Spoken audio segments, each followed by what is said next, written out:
Do gas prices feel like a drain on your wallet right now? Here's a reason why they might. So in the last few weeks, a conflict has kicked off in the Middle East between Israel, the US, and Iran. What that has resulted in is a complete blockade of the Strait of Hormuz. The Strait of Hormuz provides nearly 20% of global oil and natural gas. What this has meant for you at the pump is gas prices here in the States are up nearly 35%. We went from sub $3 gas to well over $4. But here's why, even if that conflict was resolved today, you could still see lasting ramifications across the whole economy. The reason being is energy prices bake into essentially every good and service that each consumer buys.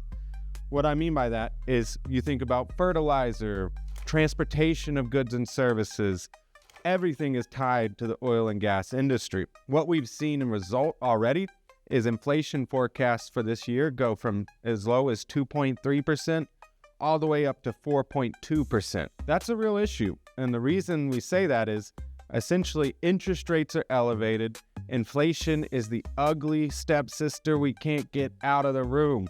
And it's been a real challenge for the Fed to have any ability to cut rates, make money cheaper to borrow, and help get money into consumers' pockets so they can buy things like houses and stimulate the economy, because inflation just won't go away.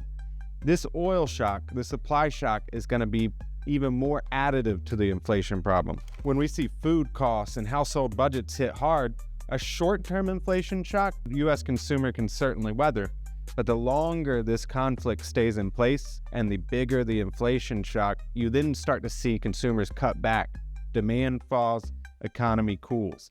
So it's going to be important to watch global oil prices and where each country, including Asia, Korea, China, where each of these places get their energy from and how soon they can return to getting that energy from Iran, because without it, rates will remain elevated and demand will likely come down, and it could catalyze the market into a recession.